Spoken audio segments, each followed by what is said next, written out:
Hola, ¿cómo estamos? Muy buenas noches. Sean bienvenidos cada una de las personas, de los suscriptores de este canal de Ciencias Bíblicas del Ministerio de Verdad de Vida. Le damos la cordial bienvenida a cada uno de ustedes que se están conectando con nosotros cada viernes. Cada viernes nos tomamos el trabajo de presentarles un tema nuevo y en este caso pues vamos a hablar de un tema bastante interesante. Hace unas 2 semanas hablamos sobre las adaptaciones de las cartas de Pablo. Hicimos un estudio general de las cartas de Pablo y hoy vamos a hablar de una de sus epístolas. Vamos a hablar de una de las cartas que contienen más versos, en este caso la carta de los Romanos, y estaremos haciendo un análisis sobre la datación, estaremos viendo papiros que contienen fragmentos de las cartas de Pablo, algunos comentarios patrísticos, estaremos viendo también cómo está estructurada la carta de los Romanos y estaremos haciendo este análisis histórico crítico.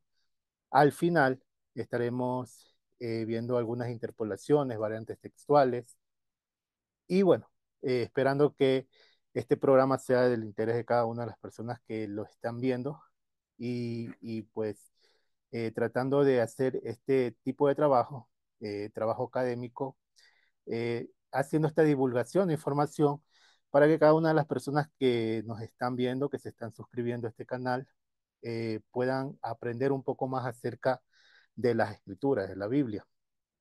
Y en este caso, en lo que nos estamos enfocando es en el Nuevo Testamento.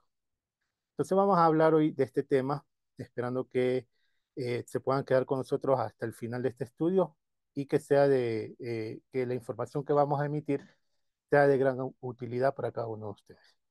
Voy a compartir pantalla en este momento para dar inicio. Y bien, se me saltó a la carátula, pero bien, aquí estamos.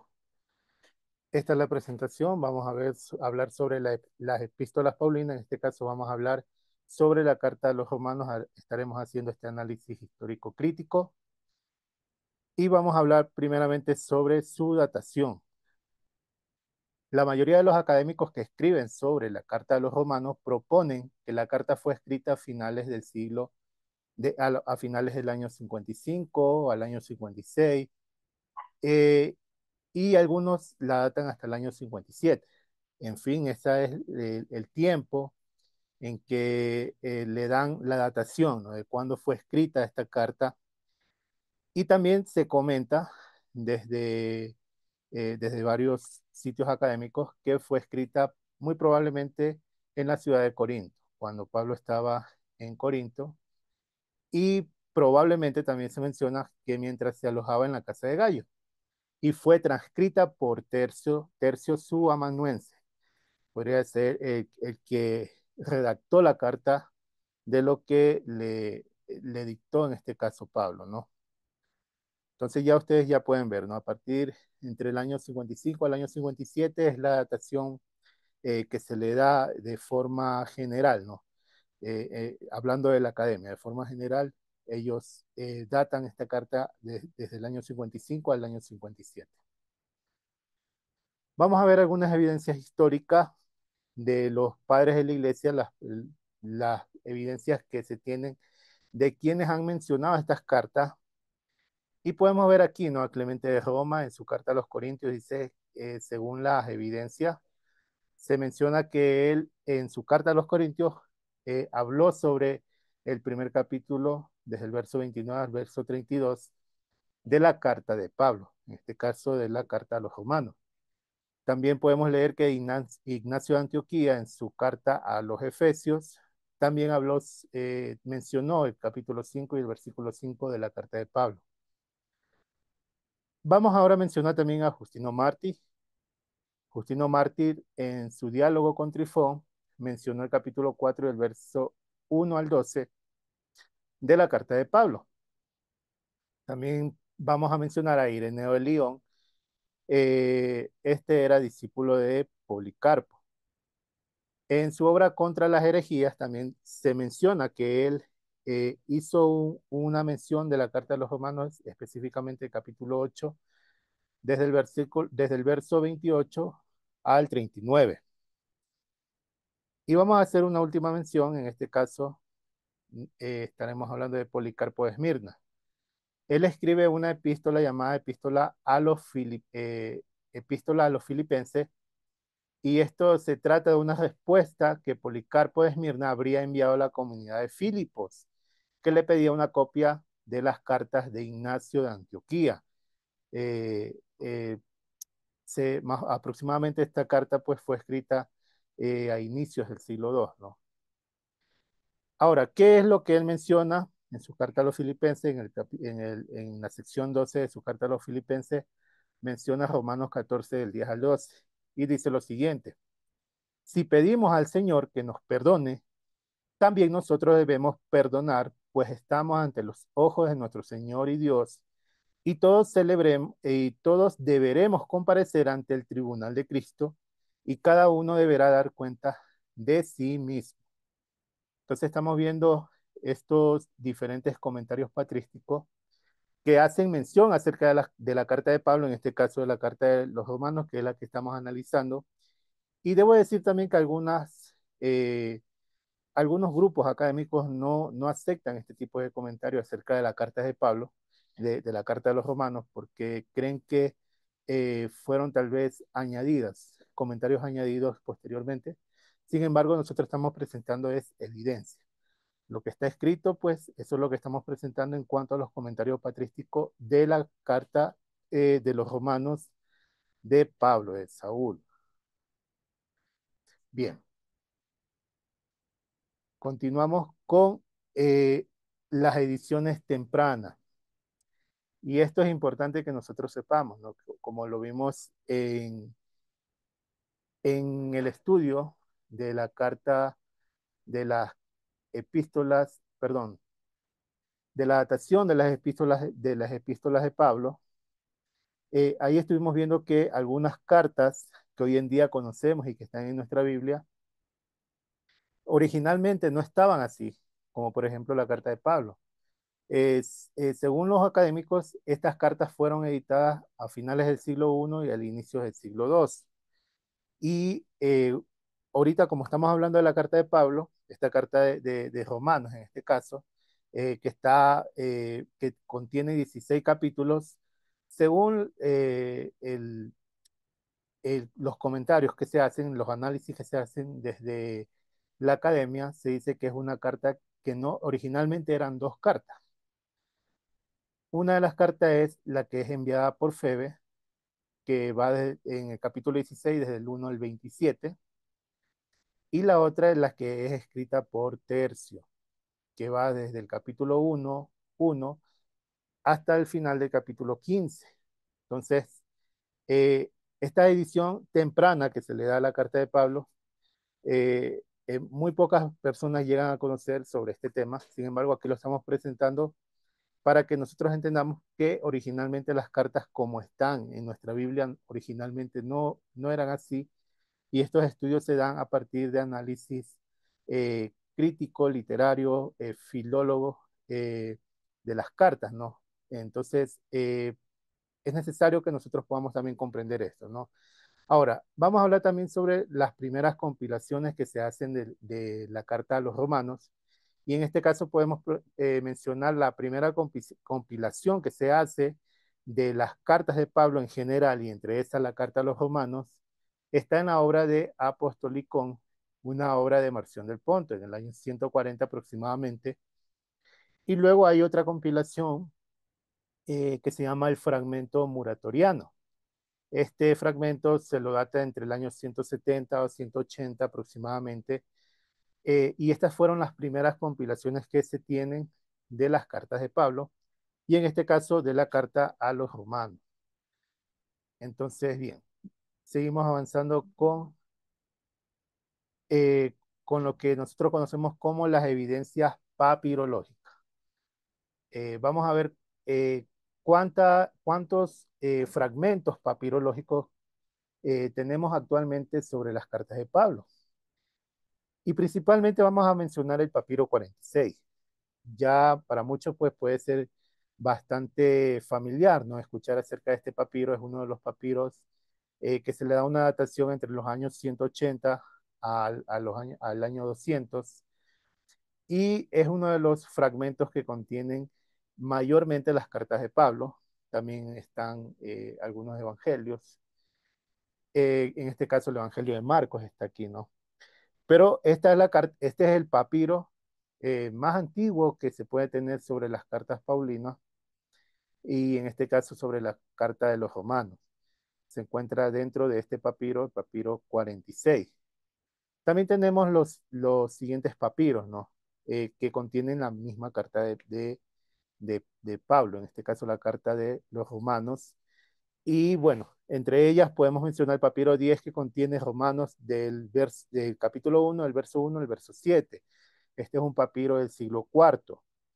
El papiro 26 que contiene Romanos 1, del verso 1 al 9, y 1 del 9 al 16, que es del siglo 7. El papiro 27 que contiene Romanos 8, del verso 12 al 20, y también Romanos 8, 12 hasta el 22. Tenemos también Romanos, los versos 24, 27, el verso 33 y el capítulo 9 del verso 3. Y el capítulo, de ahí está el capítulo 5, perdón, del verso 5 al verso 9. Esto en cuanto al papiro 27. Si se pueden dar cuenta, pues también bastante fragmentado, porque no está de forma lineal, no todos los versos, sino que dentro del mismo papiro, pues son varios fragmentos que contienen diferentes versos en este caso, el capítulo 8 y el capítulo 9. Un papiro del siglo 3, tenemos el papiro 31 también, que contiene Romanos 12, del verso 3 al verso 8. Este, en cambio, es un papiro del siglo 7. También vamos a mencionar los siguientes papiros: papiro 40 del siglo 3, papiro 61 del siglo 8, papiro 94 del siglo 6, papiro 113 del siglo 3 y el papiro 118 del siglo 3. Ahí ustedes pueden tener esta información, ¿no? En cuanto a los papiros que contienen las cartas, pequeños fragmentos de capítulos y versos de Romanos. Aquí también pues yo les presento este pequeño cuadro que son los folios, ¿no? De los papiros. Y bueno, aquí están seccionados, ¿no? Eh, ¿Qué contienen cada papiro? ¿Qué contiene? Entonces, esto es lo que tenemos actualmente en cuanto a papirología. Sabemos que lo más antiguo que se puede tener a la mano actualmente son papiros de finales del siglo II o inicios del siglo II y también del siglo III, siglo IV. Y bueno, de ahí en adelante, pues también se puede tener lo que se conoce como los códices.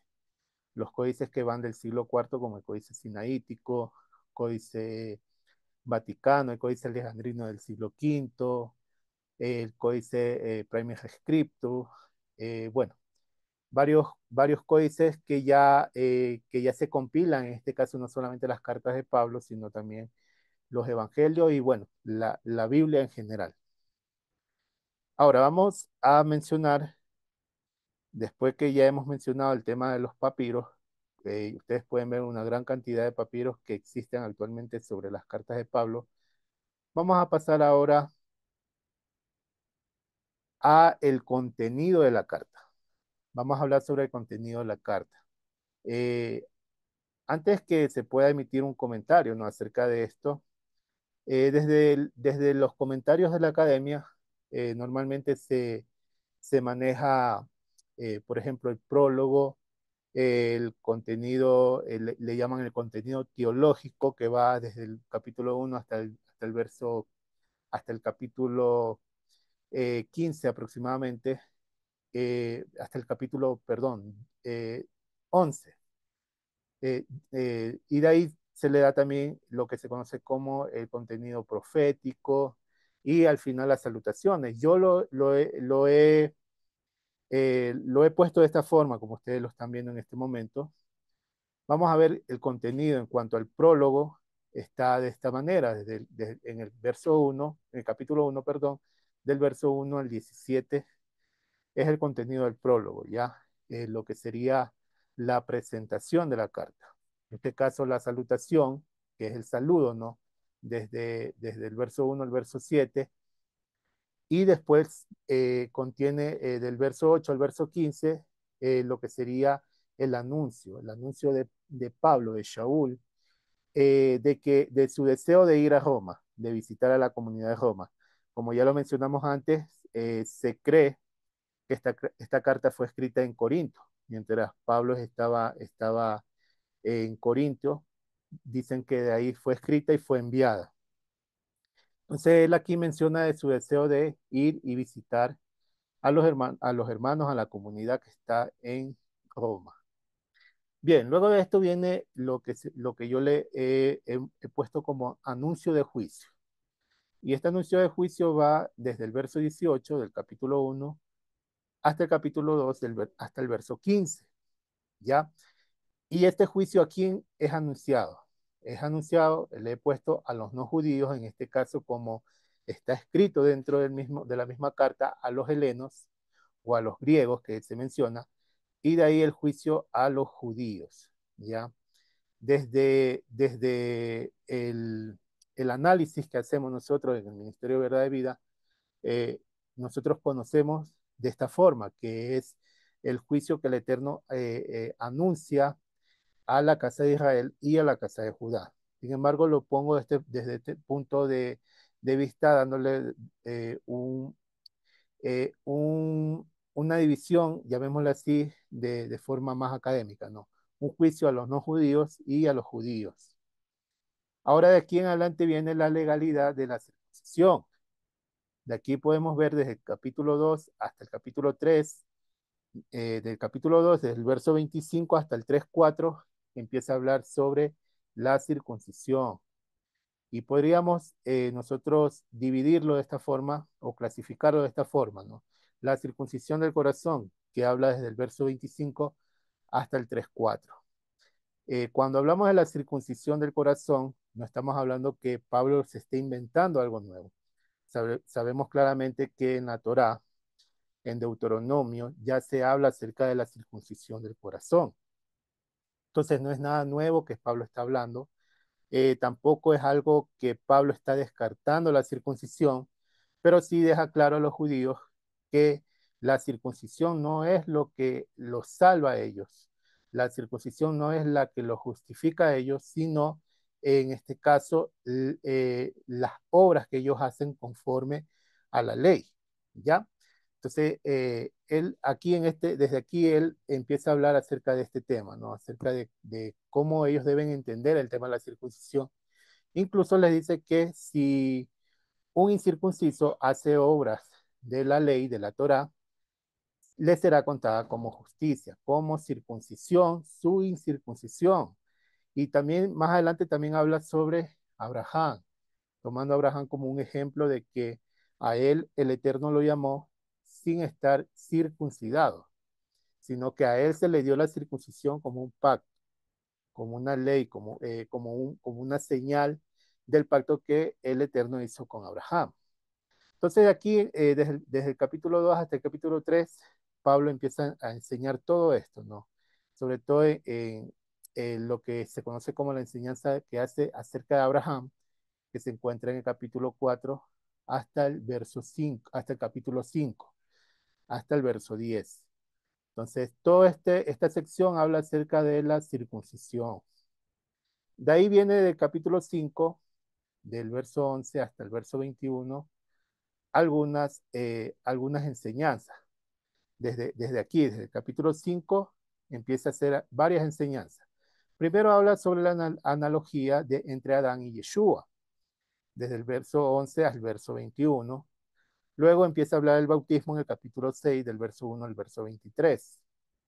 También habla acerca de la ley del matrimonio en el capítulo 7, del verso 1 al verso 5.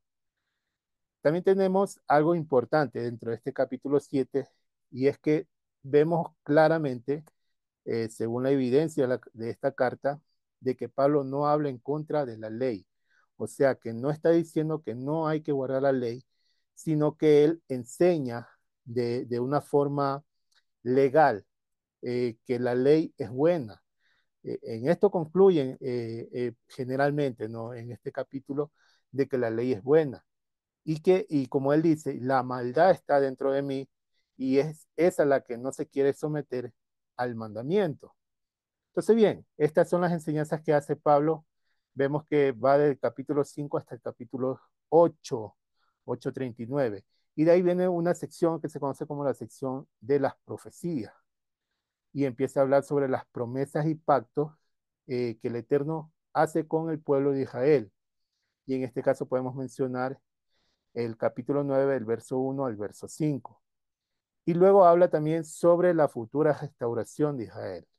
Y esto podemos nosotros verlo que está desde el capítulo 9, del verso 6, hasta el capítulo 11, 36, que es el final, ¿no?, de este capítulo 11. Entonces, el capítulo 9 al capítulo 11, que es la sección profética, es donde eh, Pablo enseña acerca de la restauración del pueblo de Israel y deja claro también sobre las promesas las promesas y los pactos que fueron hechos para el pueblo de Israel. Ahora vamos a hablar también otra sección que yo le he puesto como recomendación a la comunidad. Y esto está desde el capítulo 12 al capítulo 15. Todos estos tres capítulos empieza a hablar sobre el, algunas recomendaciones, ¿no?, a la comunidad, en este caso amor al prójimo.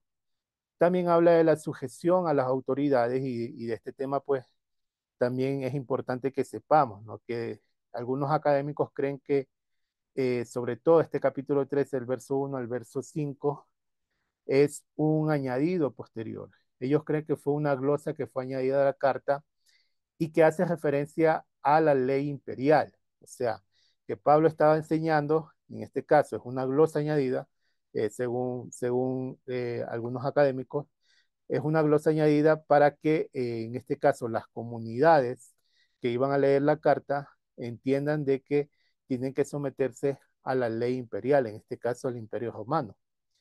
Entonces, bien, y de ahí al final está lo que se conoce como la salutación y despedida, desde el capítulo 16, desde el 1 al 27.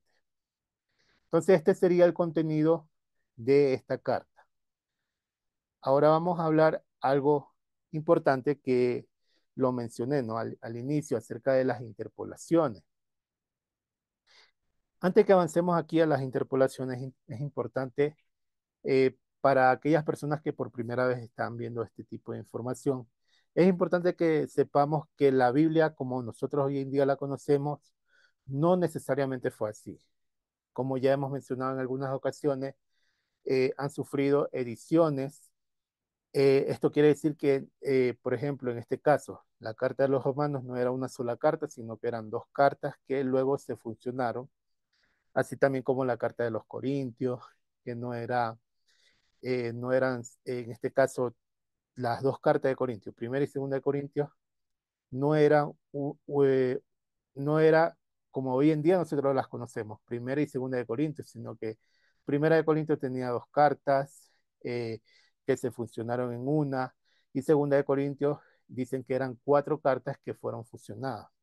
Entonces, aparte de eso, también debemos nosotros conocer que estas cartas o estos documentos con el tiempo fueron sufriendo algunas añadiduras, algunas glosas que se ponían dentro de los mismos textos y que esto pronto pasó a ser como parte del escrito original. Y todo esto, ¿por qué? Porque como estos eran escritos en papiros, entonces, o en códices, entonces para preservar la escritura tenían que volver a reescribir y reescribir para que no se pierda en este caso este documento. Entonces, ¿esto qué ocasiona? Ocasiona variantes textuales, ocasiona que se añadan glosas que luego vienen a ser interpolaciones.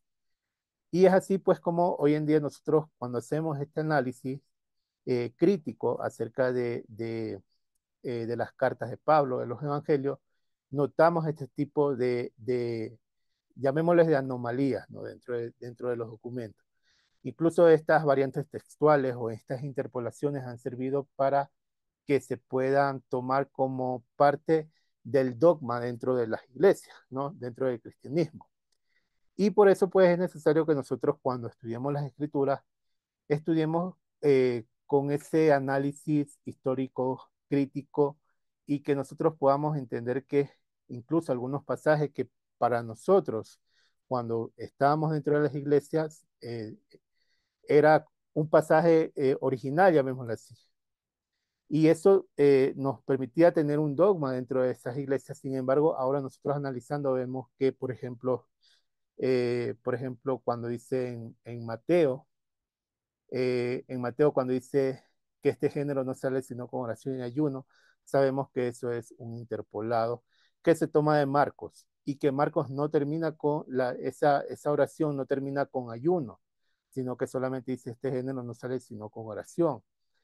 Y podemos hablar también de la perícopa de la mujer adúltera, podemos hablar también de la mujer calles en las congregaciones, Primera de Corintios, y así como hemos presentado dentro de este canal de Ciencias Bíblicas, eh, podemos encontrar varios textos dentro del Nuevo Testamento que son variantes textuales o interpolaciones, incluso algunas malas traducciones, y eso es lo que vamos a ver ahorita sobre la Carta de los Romanos. Vamos a ver algunas interpolaciones, algunas variantes textuales y algunos errores de traducciones que han permitido que eso cree un dogma, ¿ya? Entonces vamos a hablar ahora de esto, ¿ya? Primero que todo vamos a hablar de esta interpolación que se encuentra en Romanos 8, en el verso 1, ya así. Yo le he puesto del 1 al 2, pero específicamente está en el verso 1. Y es así, ¿no? Dice Romanos 8:1. Ahora pues, ninguna condenación hay para los que están en Yeshua el Mesías, los que no andan conforme a la carne, sino conforme al Espíritu. Según los manuscritos, según esto que ustedes están viendo aquí abajo, que es el interlineal, si ustedes se dan cuenta, dice ninguna realmente condenación a los que son de Jesús el Mesías. Eso es lo que dice el interlineal. Este es el interlineal de Logos Calogos. Y vemos que lo que dice aquí, los que no andan conforme a la carne, sino conforme al Espíritu, no está. Tampoco lo vamos a encontrar en el Códice Vaticano del siglo IV. En el Códice Sinaítico, algo aquí bastante novedoso que podríamos notar en este códice, es que la oración termina hasta aquí, ¿no? Hasta Yeshua el Mesías. Y aquí el escriba le hace como un corchete, haciendo una señal, como una flecha, si se pueden dar cuenta, es una flecha. ¿Y qué hace el escriba? Al inicio de este códice deja una nota, ¿no? Y ahí dice, ¿no? Los que no andan conforme a la carne, sino conforme al espíritu. Dentro del códice sinaítico, deja esta flecha porque él duda de que este verso sea original de Romanos 8:1. Entonces, como él duda, deja esta seña, ¿no? Pone una flecha aquí y en la parte de arriba del códice escribe la oración faltante. Entonces, da a notar eso, ¿no? De que él no estaba seguro de que el texto era original y por eso no lo añadió. Y en el Códice Alejandrino, que es del siglo V, ahí sí lo vemos que está añadido la oración completa. Y esta es una oración, esta oración, pues como nosotros podemos ver, ni en el Códice Vaticano ni en el Códice Sinaítico, que son los códices más antiguos, no se encuentra.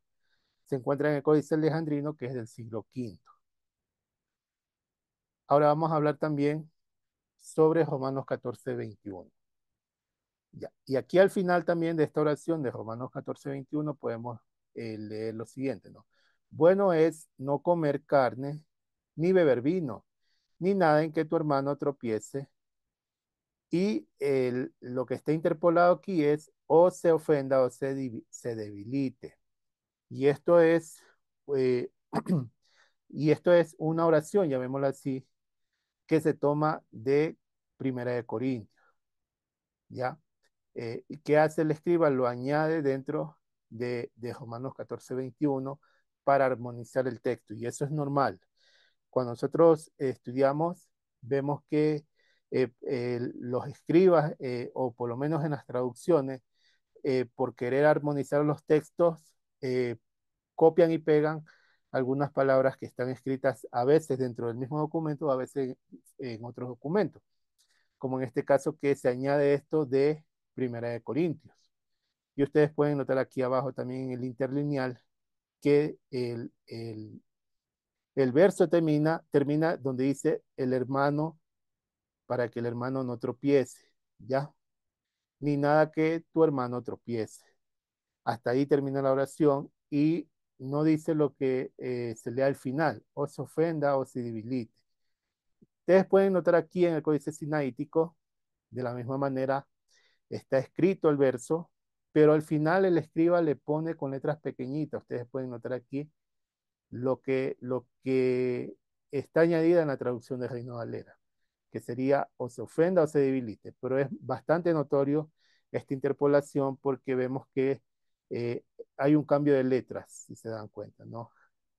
Luego, cuando este texto fue editado, pues le añadieron esta glosa, esta interpolación. Bien, ahora vamos a hablar también de algunos errores de traducción, que sí es importante que nosotros entendamos, que nosotros conozcamos, ¿no? Uno de los errores de traducción que nosotros podemos encontrar, que no vamos a presentar todos, vamos a presentar en este caso dos, llamémosla así. Vamos a presentar en el caso este de aquí, de Romanos 9:5, donde hace referencia lo siguiente, dice, de quienes son los patriarcas y de los cuales, según la carne, vino Cristo, el cual es Dios sobre todas las cosas, bendito por los siglos. Si nosotros podemos tomar en cuenta, ¿no? Aquí el interlineal, vamos a ver algo muy interesante que yo les voy a mostrar a continuación. Bien, en el interlineal que ustedes están viendo aquí, hay un puntito. ¿Qué quiere decir esto? Que hay una separación de palabras, de oraciones. Ya. Entonces, ¿qué dice? De quiénes son de los padres de los cuales procede el Mesías según la carne. Hasta ahí culmina la oración. Y de ahí viene otra oración que dice, eh, Dios bendito sobre todas las cosas, ¿no? Por todas las edades, amén. Entonces, ¿qué vemos? Lo mismo vemos aquí en el Códice Sinaítico, ¿no? Ya, hasta aquí termina la oración. Aquí termina la oración y de ahí viene lo que se conoce como la doxología. Este término, doxología, es una bendición, ya para los que tal vez primera vez escuchan el término, es una bendición que se hace en este caso al Padre Eterno. Y es importante que nosotros conozcamos esto, ¿no? ¿En qué viene este error de traducción? Es que nosotros podemos ver claramente en la Reina Valera que hace referencia de que Jesús, que vino en la carne, es el Dios, o sea, que es el mismo Padre. Y ese error de traducción no es tanto como un error de traducción, sino que más bien dentro de las traducciones bíblicas se ha hecho esto para que las personas cuando lean este verso, ellos crean o tengan esa afirmación de que Jesús es Dios. Entonces, por eso se hace dentro de la traducción de Reina Valera, nosotros podemos leer así mismo. Pero ya hay algunas traducciones, algunas Biblias ya que hacen este tipo de corrección. Y ellos como entienden, según los manuscritos, que lo que aquí termina la oración, hasta donde dice que de los padres de los cuales procede Yeshua, que vino en la carne, hasta ahí termina la oración y de ahí en adelante es una doxología, entonces ellos en su traducción ya hacen este tipo de corrección.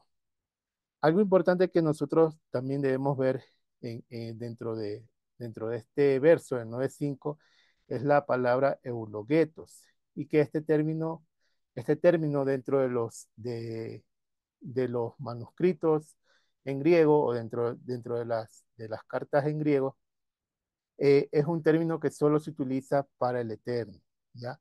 Eulogetos. Y bien, entonces ahí nosotros para que nosotros podamos hacer este tipo de análisis crítico, ¿no?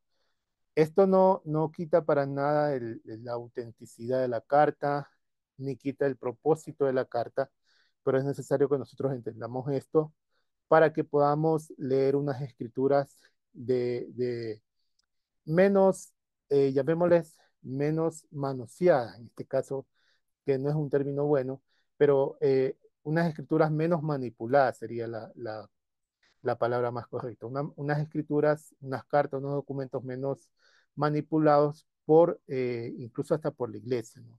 Sabemos claramente que la iglesia, dentro de sus traducciones bíblicas, ellos han manipulado bastante las escrituras y por eso es que ahora cuando nosotros ya tenemos estos manuscritos y podemos tener acceso a ellos, nos damos cuenta que varios versos de las escrituras que nosotros creíamos que eran reales no son así, o son malas traducciones, o son interpolaciones, o son variantes textuales que están en la traducción, pero que en los manuscritos no se encuentran, y eso nos ayuda a entender que aquel dogma que se planteaba con ese tipo de verso, entonces no tiene validez.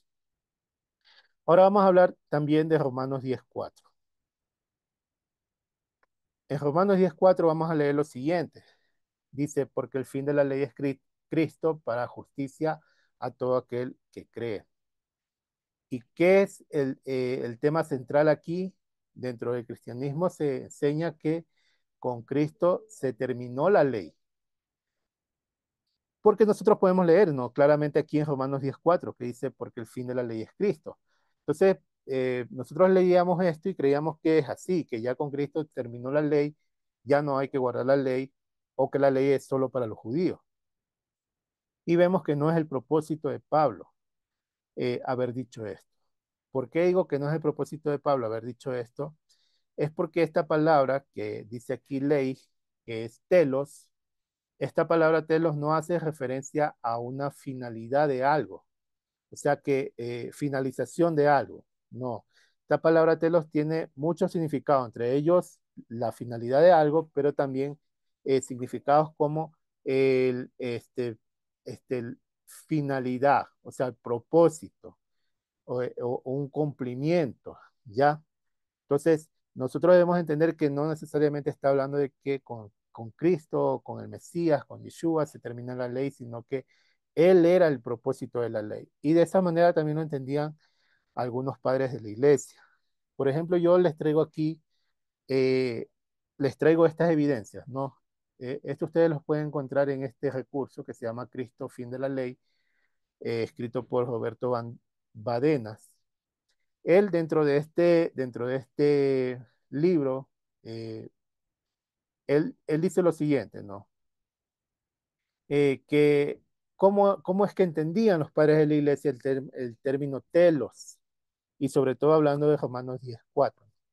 Dice, el primer autor latino de la iglesia primitiva, Tertuliano, en su refutación del marcionismo, en este caso en la obra de Adversus Marcionem, él dice lo siguiente acerca de Romanos 10:4 para apoyar la unidad de la Biblia, en este caso entre el Antiguo y el Nuevo Testamento.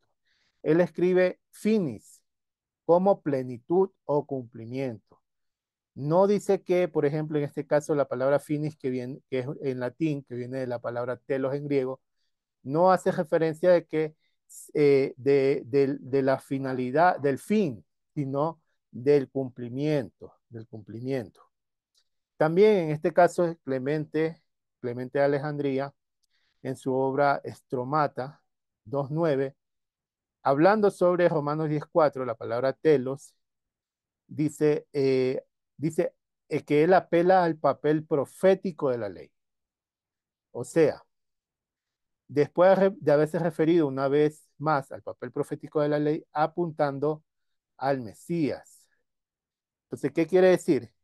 Que para él la palabra telos no es, en este caso, que con el Mesías, con Yeshua, terminó la ley, sino que el propósito de la ley era Mesías.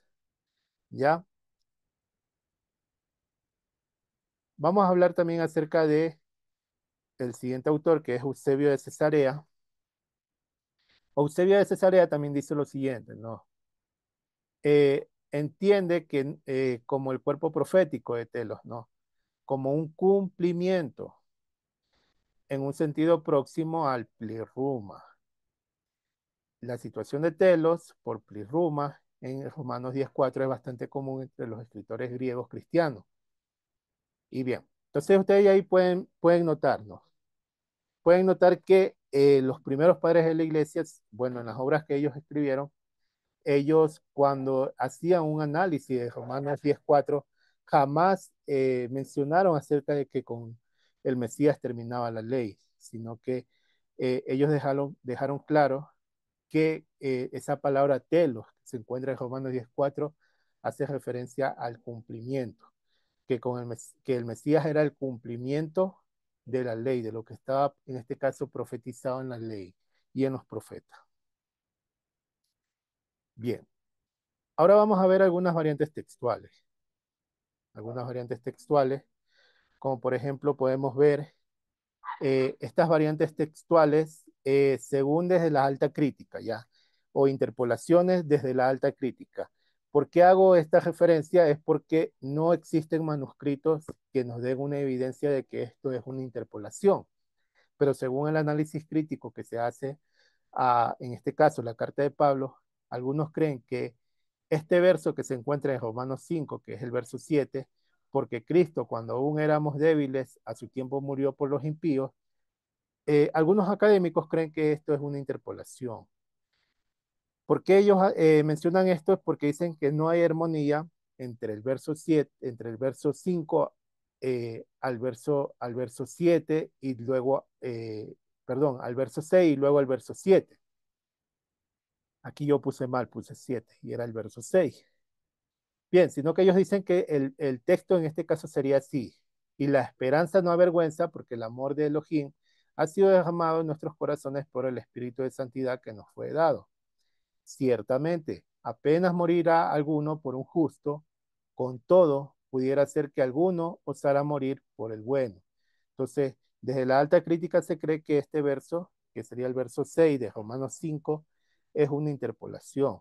De la misma manera, también emiten un comentario crítico de que en Romanos 1, el verso, en este caso el verso 28 hasta el verso 30, también es un texto que ha sido interpolado dentro de Romanos.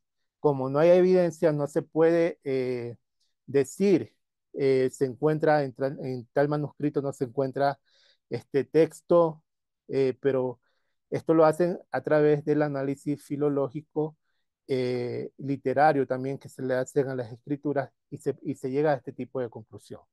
Yo les presento pues como parte del estudio estas interpolaciones que se creen que estos versos están interpolados desde los comentarios de la alta crítica, ¿ya? Ahora, vamos a hablar acerca de Romanos 1:7, ¿ya? Esta variante textual, que nosotros la vemos aquí en Romanos 1:7, que dice, en la versión de Reina Valera, en la traducción de Reina Valera, dice lo siguiente: a todos los que están en Roma, amados de Elohim o de Dios, llamados a ser santos, gracia y paz a vosotros de Elohim, nuestro Padre, y del Señor Yeshua. Ahora, ¿qué pasa aquí? Esta variante textual nosotros la podemos encontrar en el Códice Bornerianus del siglo IX. ¿Qué hace el Códice Bornerianus del siglo IX? No le pone la palabra Roma, sino que le pone la palabra enamorados, como ustedes pueden notar aquí. En vez de decir, como dice aquí en Reina Valera, dice acá lo siguiente: a todos los que estáis enamorados de Dios, llamados a ser santos, gracia y paz a vosotros de Dios nuestro Padre y del Señor Yeshua. Entonces, bien, ¿qué hace este códice Bornerianos? Le quita en este caso la palabra Roma y añade la palabra enamorados para darle un contexto más universal a la carta. Lo mismo que hace aquí en Romanos 1:7 lo hace en Romanos 1:15, ¿no? Para darle un contexto universal a la carta. Y ya para que quienes tomen la carta no crean que fue escrito solamente para la comunidad de Roma, sino que una carta que fue escrita para todas las comunidades de Pablo, de Shaul. Ahora vamos a hablar sobre el final de Romanos, Romanos, de la carta de los Romanos, el final. Hay algo que se encuentra al final de Romanos, los tres últimos capítulos de Romanos 16, que es lo que se conoce como la doxología. Para muchos académicos, según la evidencia que podemos notar aquí, creen que esta doxología fue añadida posteriormente a la carta. Y por qué ellos llegan a esta conclusión es porque encuentran esta doxología movidas en diferentes partes. Por ejemplo, podemos notarlo que en el papiro 61, en el Códice Sinaítico Vaticano, Códice Besa, la doxología está al al final de Romanos 16:23. Se encuentra como nosotros hoy en día podemos verlo dentro de nuestras Biblias, ¿ya? O de Reina Valera también. Está tal cual. Pero en otros manuscritos, como el alejandrino y en algunos manuscritos minúsculos, manuscritos armenios, vemos que la doxología se encuentra al final del capítulo 14, al final. De ahí vendría el capítulo 15 y el capítulo 16. En otros manuscritos, como ustedes pueden ver aquí, eh, de la misma forma, se encuentra al final del capítulo 14 y luego inicia el capítulo 15, el capítulo 16, como llamémosles como un sándwich, ¿no? Ahora, en otros manuscritos, en cambio, eh, no se encuentra en este caso la doxología. Ya la doxología no se añadió dentro de estos manuscritos. Un arquetipo del Códice Besa. Eh, Aquí no está la doxología, pero sí se encuentra, por ejemplo, aquí en el papiro 46. En cambio, se encuentra al final del capítulo 15. Al final del capítulo 15 está la doxología y luego vendría el capítulo 16. Y en otros lados, pues también podemos verlo al final del capítulo 26 en otros papiros, ¿no? Como la Vetus Latina y bien.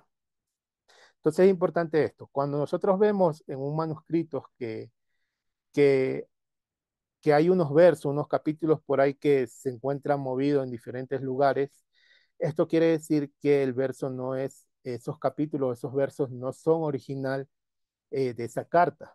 Entonces, por eso los copistas, cuando hacían las copias de los diferentes documentos, ellos como no tenían seguridad de que ese texto iba ahí, ellos lo ponían en diferentes sitios. Y por eso es que actualmente nosotros podemos encontrar dentro de los manuscritos que hay versos que se encuentran en diferentes lados, en diferentes lugares, como por ejemplo el de las mujeres callen en la congregación. O también otro ejemplo podríamos mencionar, en este caso, la mujer adúltera también, la perícopa de la mujer adúltera también se encuentra movido en diferentes lados. Entonces, eso es una evidencia de que el texto no es original de esos documentos y por eso es que se encuentra movido en diferentes lugares en diferentes manuscritos. Ahora, algo importante que debemos también conocer es que dentro de los comentarios académicos se cree que hay diferentes, llamemos, líneas de acuerdos en cuanto a las cartas de Pablo, cómo termina, ¿ya? Algunos creen que las cartas de Pablo tenía que terminar hasta el capítulo 14. No podía haber más allá, entonces si es que para ellos el capítulo 15, el capítulo 16 son añadidos posteriores, ¿ya? Algunos creen en cambio que la carta de Pablo termina hasta el capítulo 15 y creen que el capítulo 16 fue añadido posteriormente. Sin embargo, hay algunas líneas también académicas que creen que el capítulo termina hasta el capítulo 16. Y en este caso, en el capítulo 16, hay algunos quienes no aprueban en este caso la doxología final y hay otros que sí. Entonces, un comentario también aparte que yo les doy para que ustedes puedan conocer este tipo de criterios en cuanto a las cartas de los romanos. Ahora vamos a hablar en este caso de estas variantes textuales. Estas variantes textuales que vamos a ver a continuación es sobre a quién va dirigida la carta de Pablo y quién escribe la carta, en este caso la carta a los romanos. En algunos manuscritos se da la evidencia de que la carta no fue escrita solamente eh, por Tercio, sino que también algunos manuscritos dicen que fue por Febe, o algunos dejan en claro que fue escrita en Corintios. Entonces vamos a ver, ya en este último cuadro, este ya es la última diapositiva de esta presentación, vamos a ver estos diferentes, llamémosles variantes textuales que existen sobre a quién va dirigida la carta y dónde se escribe la carta. Por ejemplo, en los códices más antiguos, que sería Códice Sinaítico, Vaticano, Alejandrino, el Primer Rescripto y Claromontanos, para ellos, en estos códices dice que la carta fue escrita a los romanos. Sin embargo, en un códice, que en este caso es el Códice Vaticano y el Códice Besa, pero cuando ustedes ven aquí este 2 arribita, quiere decir que es un códice que ha sido editado, ¿no? Para ellos dicen que la carta a los romanos fue escrita desde Corintios. O sea, en estos dos códices dice a los romanos escrita desde Corintios. En los diferentes manuscritos que ustedes pueden notar aquí, que son también manuscritos minúsculos del siglo X en adelante, aquí nos dice en cambio lo siguiente, aquí hay una información adicional, dice, a los romanos, escrita desde Corintio por Febe la diaconisa. O sea, aquí dejan claro que la que escribió fue Febe la diaconisa, en estos manuscritos minúsculos del siglo X en adelante. En este otro manuscrito minúsculo, en cambio, dice lo siguiente, la epístola a los romanos, escrita por Tercio y enviada por Febe de los corintios de la iglesia de Cencrea. Y otra variante más podemos encontrar en los diferentes manuscritos minúsculos que vemos aquí y en el texto Receptus, que dice así lo siguiente. A los romanos, escrita desde Corintios por Febe, la diaconisa de la iglesia de Cencrea. Entonces, ahí ustedes pueden ver, ¿no? Con el tiempo, algunos manuscritos fueron añadiendo información y nosotros podemos ver estas diferentes variantes textuales, ¿no? Algunos dicen que fue escrita por Febe, otro por Tercio, otros que fue enviado a los romanos, otros que fue escrita desde Corintio. Y esta información, pues nosotros, pues, en este caso, se las compartimos para que ustedes entiendan, ¿no? Que no hay un consenso definitivo. Lo que sí se propone de forma universal, llamémoslo así, dentro de la academia, es que la carta fue escrita por Pablo. Y bueno, dentro de la carta de Pablo, en este caso que es de autoría de Pablo, de Shaul, y que fue escrita por Tercio, según como dice también el texto de Romanos 16, ¿no? Entonces, mayoritariamente se cree que es así. Pero bueno, hay algunos académicos que manejan diferentes posturas y pues bueno, eso es lo que también tratamos de presentar para que usted tenga una información mucho más amplia en cuanto a la carta de los romanos. Hasta aquí hemos llegado con este estudio, esperando que esta información sea valiosa para ustedes. Eh, esperemos pues, ¿no? Que esta información no sea, en este caso, una información que usted la vaya a tomar a mal, ¿no? El propósito del estudio es que usted pueda aprender un poco más desde este contexto histórico crítico en este caso, de las cartas de Pablo y lo mismo hacemos también con los evangelios y también con las diferentes cartas que podemos tener, las cartas apostólicas, ¿no? Bueno, aquí hemos llegado al final. Le agradecemos mucho por habernos acompañado y esperamos poder brindarle a ustedes el próximo viernes un nuevo estudio de otra de las cartas de Pablo. Le agradecemos mucho por habernos acompañado y esperamos que si no se ha suscrito, si no le ha dado me gusta al video, pues que lo pueda hacer. Adiós.